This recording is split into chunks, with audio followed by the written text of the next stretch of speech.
Okay, hello. I am going to be doing a very basic, quick tutorial on making a GET request using Ajax and jQuery. Um, we started going over this yesterday, but I wanted to give a very simplified version so that you can kind of sit back, relax, and see what's going on, and also follow along and try it yourself.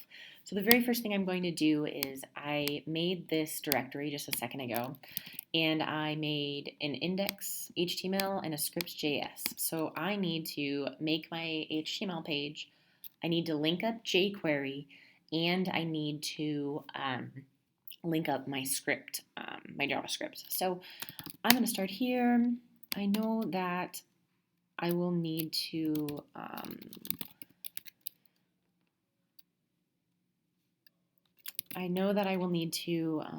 have my script.js in here, so I'll just pop that there.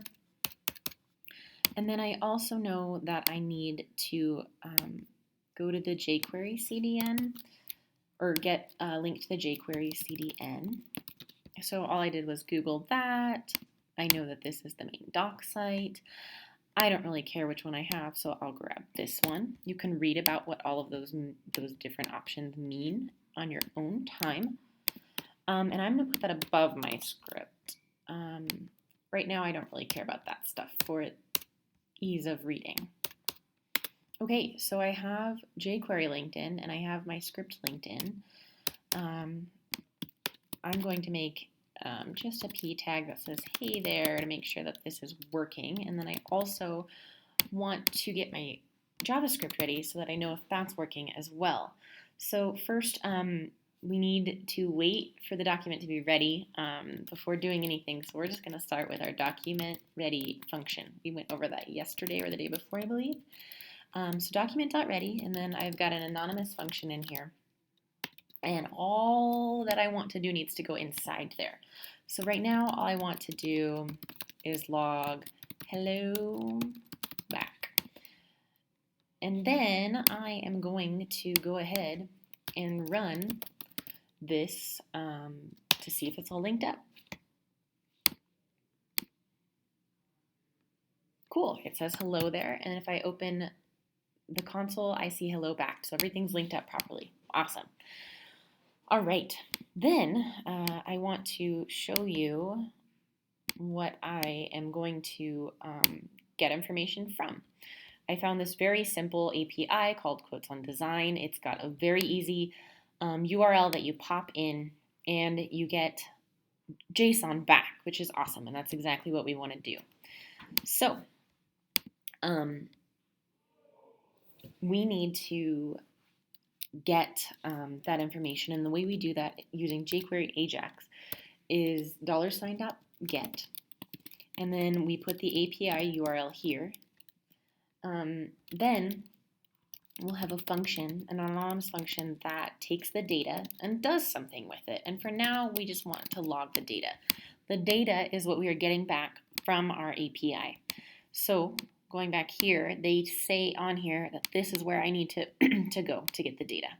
Awesome. And I'm going to put that in there.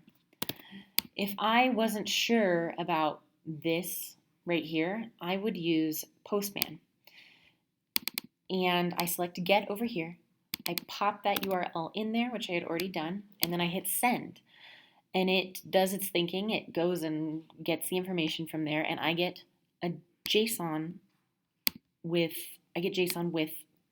this in here, and I want this quote. That's what I actually want. So you'll need to think back to how to access data inside objects so that we can get to this actual quote in just a second. But first I want to see if this is working on here. So let's go ahead and see. I will go back to my page, and I'm just going to refresh. Awesome. So if you'll notice, this time in my console, not only do I have hello back because I have that console log in here, I also have an object that I got back. And hooray, we have our quote in there. And it is in a p tag, which is pretty nice. So what we are going to do is just append, let's just pop, you can do anything you want with this. We can just, I think it's, let's see, we'll make a div real quick. or a section. And we'll ID it with the ID of thingy for now. You should use a better word than that, but I don't want to take time to think of one. So I need to select that section or div. So I'm going to use the octothorpe or hashtag or pound sign or whatever you want to call it to select the div called thingy.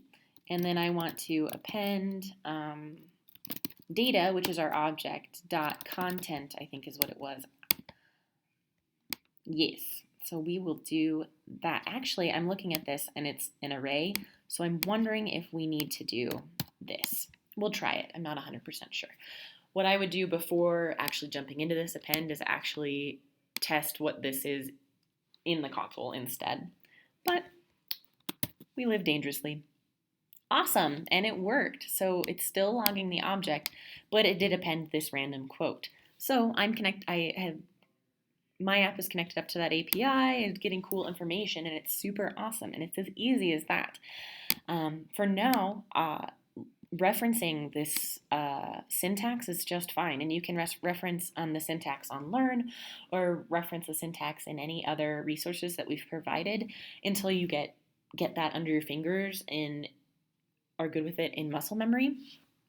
I would suggest trying out any and all of the exercises, just playing with any APIs that don't require any passwords or extra stuff like that. Just open free APIs. And do just this. Very simple thing, but a couple of times just to get it in your head. I think that's all that I wanted to show you. If you've got any other questions, come find me. Thanks, guys.